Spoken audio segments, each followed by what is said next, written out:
Halo, selamat datang di channel Gadget Math. Di video ini saya akan membahas mengenai urutan operasi matematika. Kenapa ini penting? Karena dalam berbicara matematika dengan komputer, kita berbicara sesuai kaidah bahasa matematika agar komputer mengerti maksud kita apa.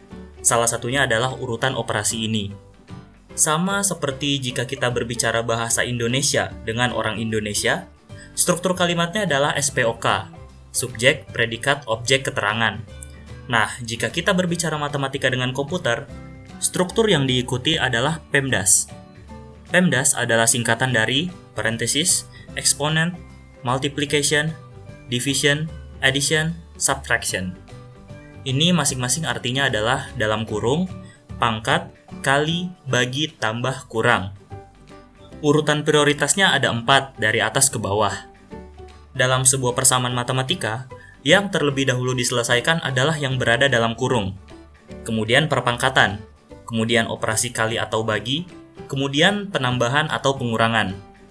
Operasi perkalian prioritasnya setara dengan pembagian, operasi penambahan prioritasnya setara dengan pengurangan.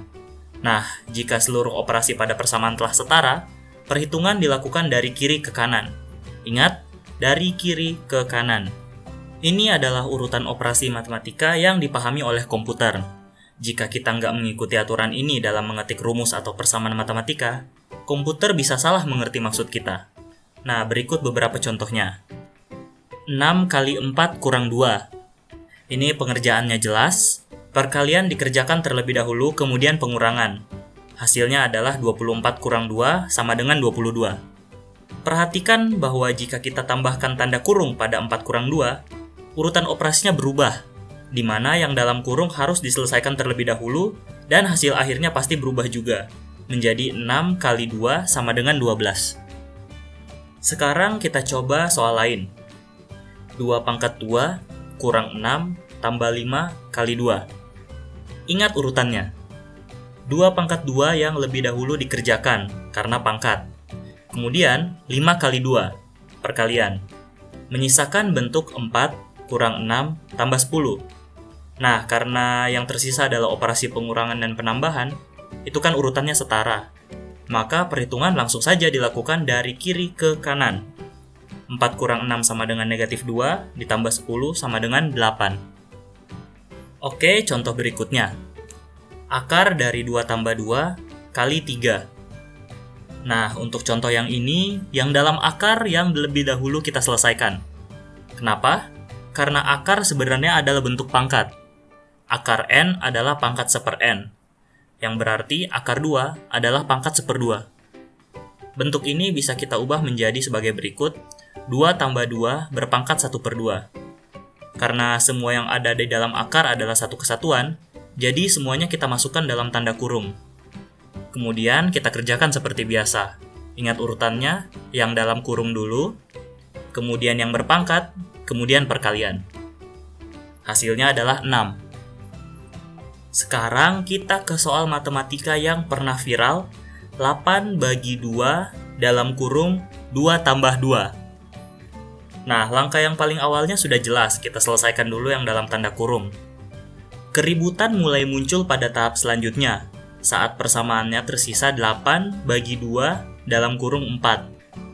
Nah, ada yang mengerjakannya seperti ini, di mana perhitungan langsung dilakukan dari kiri ke kanan, karena operasi matematika yang tersisa semua sudah setara. 8 bagi 2 kali 4. Bagi dan kali setara, kiri ke kanan langsung.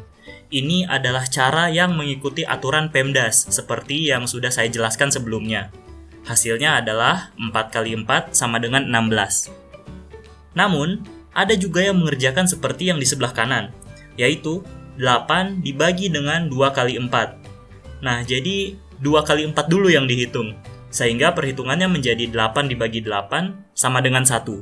Jadi, dilihatnya sebagai bentuk pecahan dengan pembilang 8 dan penyebut 2 kali 4. Terus, jawaban mana yang benar? Jawabannya adalah kedua jawaban benar karena kalimat matematika di atas ambigu. Perlu ditambahkan tanda kurung agar kalimatnya tidak menjadi ambigu. Oliver Neal, salah seorang dosen matematika Harvard, mengemukakan pendapatnya mengenai keambiguan dalam matematika ini Karena banyak kasus di mana soal matematika bisa memiliki jawaban berbeda karena perspektif urutan matematikanya berbeda, seperti contoh soal yang viral di atas. Orang-orang yang mendapatkan jawaban 16 adalah yang mengikuti aturan PEMDAS. Bagi dan kali setara, jadi perhitungan langsung dari kiri ke kanan.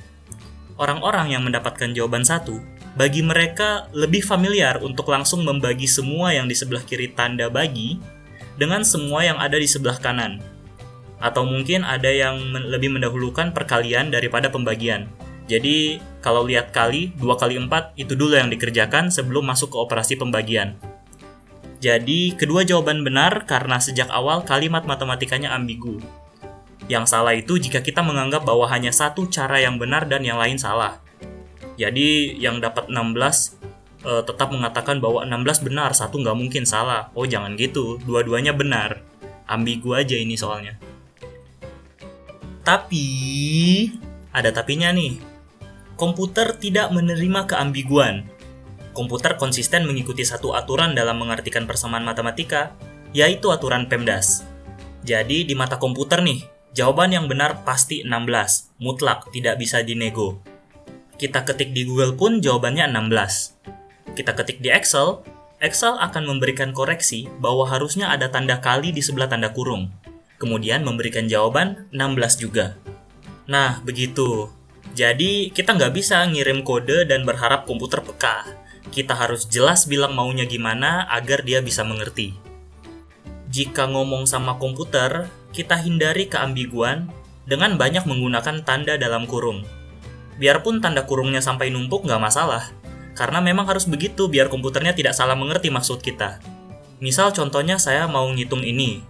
Persamaan ini saya tulis di Excel ya seperti ini, agar Excelnya ngerti bahwa saya maunya ngitung persamaan yang ini. Jika tanda kurungnya kurang atau tidak tepat, Excel bisa saja salah mengerti maksudnya. Beda dengan manusia yang peka akan kode matematika kita. Jadi kita bahkan bisa tulis langsung seperti ini dalam satu baris pun nggak masalah, dan orang lain kemungkinan besar akan langsung mengerti bahwa yang kita ketik itu maksudnya ini. Nah, begitu. Oke, sampai sini dulu video kali ini. Jika video ini bermanfaat, jangan lupa klik like, subscribe, dan lonceng notifikasi agar tidak ketinggalan video-video berikutnya. Jika ada yang ingin ditanyakan, langsung saja tanyakan di kolom komentar, dan jika penasaran, silahkan mencoba hal yang saya lakukan pada video ini di komputer kalian masing-masing. Oke, terima kasih.